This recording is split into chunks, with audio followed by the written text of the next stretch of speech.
बड़ी खबर है, जर्मनी में दिखे हैं जासूसी ड्रोन। अब जर्मनी में दिखे जासूसी ड्रोन और शक है कि ये रूसी सेना के ड्रोन हो सकते हैं। संवेदनशील इलाकों में ड्रोन्स ने घुसपैठ की है। तेल रिफाइनरी के पास नजर आए हैं ये ड्रोन, पावर प्लांट के पास भी ये ड्रोन दिखाई दिए हैं। तो यूरोप में ये ड्रोन कहां से आ रहे हैं सब जानते हैं, लेकिन जर्मनी का ड्रोन कहां से आया? खैर, कीव पर 100 घंटे से रूस का प्रहार जारी है। कीव के साथ कई और प्रांतों को रूस निशाना बना रहा है। एक रिपोर्ट में दावा है कि रूस की प्लानिंग अब सिर्फ यूक्रेन के कुछ हिस्सों पर कब्जे तक सीमित नहीं है। दावा है कि रूस अब यूरोप से आर पार करने का मिशन शुरू करने वाला है और इसी वजह से यूक्रेन में हथियार गोदाम नष्ट किए जा रहे हैं। रूस की कोशिश है कि यूरोप यूक्रेन को अधिक से अधिक हथियार की सप्लाई करे ताकि यूरोप में खुद हथियारों की किल्लत हो जाए। इसी मकसद से रूस उन रिहायशी इलाकों को तबाह कर रहा है जहां सीक्रेट हथियार गोदाम होने का शक है।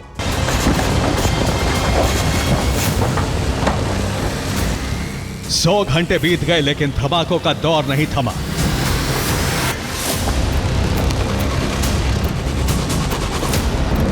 यूक्रेन की राजधानी कीव समेत कई इलाके लगातार बारूदी धमाकों से दहल रहे हैं।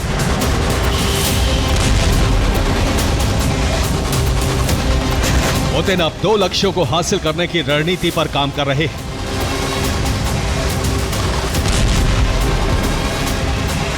पुतिन का पहला लक्ष्य यूक्रेन के इलाकों पर कब्जा करना है, लेकिन इसी के साथ मिशन यूरोप की शुरुआत हो चुकी है।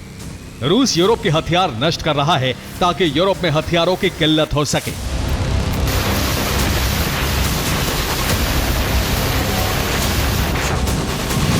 रूस की सेना यूक्रेन में इंफ्रास्ट्रक्चर को निशाना बनाने के साथ ही अब यूक्रेनी हथियार गोदाम को टारगेट कर रही है।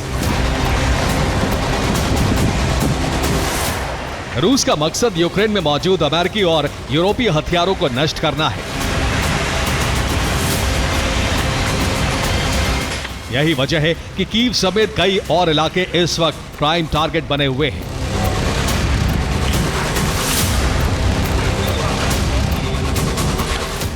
यूक्रेन, नीप्रो और खार्किव में रूस ने भीषण हमला किया। यहां टारगेट सेना के ठिकाने नहीं बल्कि रिहायशी इलाके थे। रूस के हमले में कई इलाके तबाह हो गए, लोग बेघर हो गए और इमारतों में आग लग गई।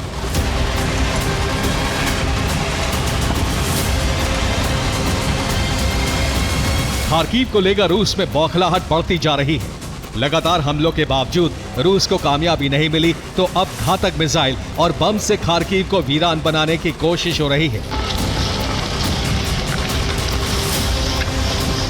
खार्किव में 4 इस्कंदर M मिसाइल से हमला किया गया। कैप सीरीज के ग्लाइड बम से हमले किए गए। ऑटो पार्ट्स मार्केट रूस के निशाने पर था।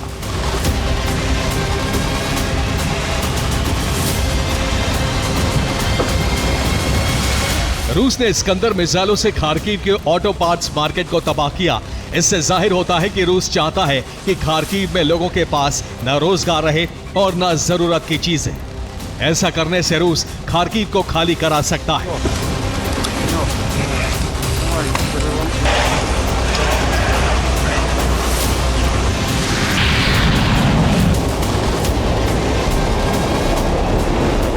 रूस के हमलों के बीच यूक्रेन में लगातार रेस्क्यू अभियान चल रहा है।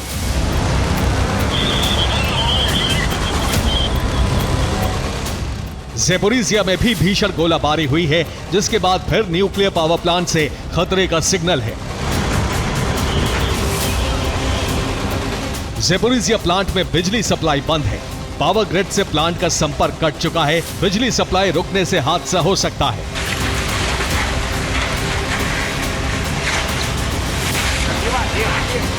इस वीडियो से जाहिर हो रहा है कि रिहायशी इलाकों पर किस तरह रूस ड्रोन से निशाना लगाकर हमला कर रहा है। ये वीडियो नीप्रो का है, जहां एक अपार्टमेंट के ऊपर ड्रोन गिरा।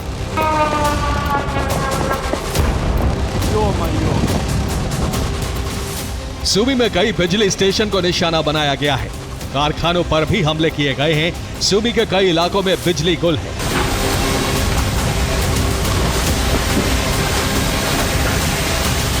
नीप्रो के किनारे तक हमला करने की कोशिश में रूस की सेना अब पूरे शहर को ही तबाह करने में जुट गई है।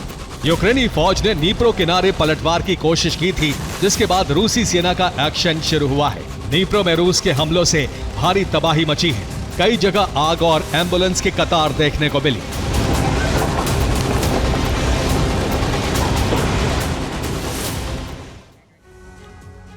और यूक्रेन ने भी रूस पर पलटवार किया है। एक बार फिर रूस में रिफाइनरी को टारगेट करके हमला किया गया। यूक्रेन ने लॉन्ग रेंज ड्रोन का इस्तेमाल करते हुए सुरक्षित मानी जाने वाली एक रिफाइनरी को निशाना बनाया। यूक्रेन ने सीमा से 800 किलोमीटर दूर हमला करके फिर जाहिर कर दिया है कि रूस के कई अहम ठिकाने अब यूक्रेन के टारगेट पर हैं। एक और रिफाइनरी में आग लगने से रूस में तेल की किल्लत और बढ़ सकती है। लुहांस्क में भी रूस का कब्जा है और यहां भी यूक्रेन ने पलटवार किया है। लुहांस्क में यूक्रेन नॉर्थ कोरियाई आर्टिलरी नष्ट कर दिया है और नॉर्थ कोरिया की आर्टिलरी से ही लुहांस्क से गोलीबारी जारी थी। ज़पोरिजिया में भी नॉर्थ कोरियाई आर्टिलरी की तैनाती।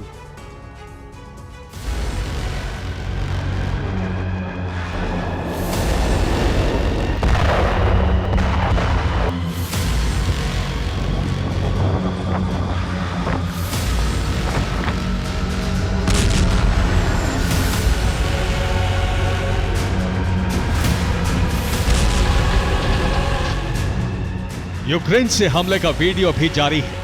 काले धुएं को देखकर अंदाजा लगाया जा सकता है कि यूक्रेन का हमला सटीक निशाने पर हुआ है। एक रिपोर्ट में दावा है कि पुतिन ने यूक्रेन के ऐसे हमलों से निपटने के लिए कई तरह की तरकीबों का इस्तेमाल किया है।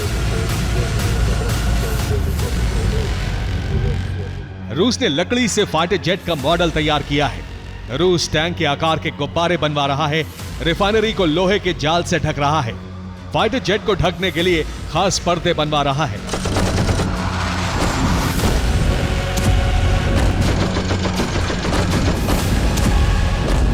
रूस की कोशिश है कि जंग के मैदान में यूक्रेनी सेना को अधिक से अधिक चकमा दिया जा सके, लेकिन यूक्रेन इसके बावजूद कामयाब हो रहा है।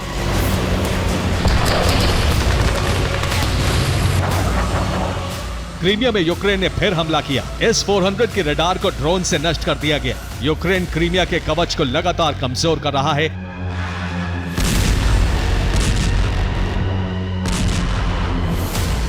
रूस ने क्रीमिया को सुरक्षित रखने के लिए एयर डिफेंस की तैनाती की थी, लेकिन अब यूक्रेन ऐसे ड्रोन और मिसाइल बना चुका है जो एयर डिफेंस को चकमा दे रहे हैं और उसी का शिकार कर रहे हैं।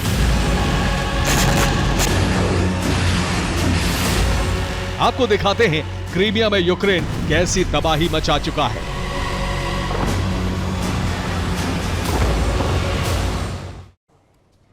तो यूक्रेन ने क्रीमिया के कवच को खत्म करने का दावा किया है। सितंबर में यूक्रेन ने क्रीमिया में यूटियोस तटीय रडार को ड्रोन से नष्ट कर दिया। क्रीमिया के तट पर तैनात RT-70 रेडियो टेलीस्कोप को भी यूक्रेन नष्ट कर चुका है। यूक्रेन के ड्रोन और मिसाइलों पर नजर रखने वाले ग्लोनास कॉम्प्लेक्स को भी यूक्रेन ने भस्म कर दिया था। इसके अलावा एक MR-10M1 रडार स्टेशन को भी यूक्रेन ने निशाना बनाया था। S-400 डिफेंस सिस्टम के रडार को नष्ट करने में यूक्रेन 2 बार कामयाब हुआ है। इतना ही नहीं, यूक्रेन रूस के डिफेंस को खत्म करने के बाद क्रीमिया के एयरपोर्ट पर हमले में कामयाब रहा। 30 अगस्त को यूक्रेनी ड्रोन से सिम्फरोपोल एयरपोर्ट पर हमला हुआ था। इस हमले में रूस के 2 हेलीकॉप्टर जल गए। रिपोर्ट के मुताबिक यहां रूसी Mi-8 हेलीकॉप्टर और एक Mi-24 हेलीकॉप्टर को यूक्रेन नष्ट करने में कामयाब रहा।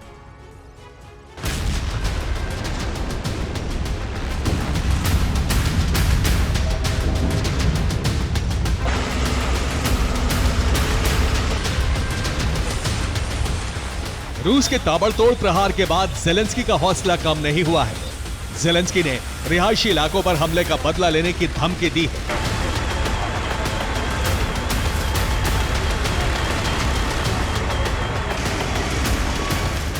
हालांकि माना जा रहा है कि रिहायशी इलाकों में यूक्रेन ने सीक्रेट हथियार गोदाम बनाए हैं।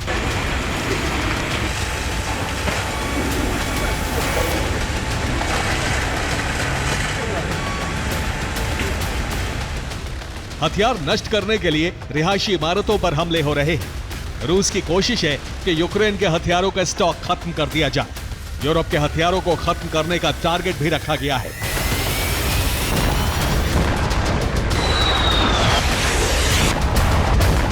फिलहाल यूक्रेन के पास ड्रोन का इतना स्टॉक है कि यूक्रेन दूसरे देशों से ड्रोन की डील कर रहा है।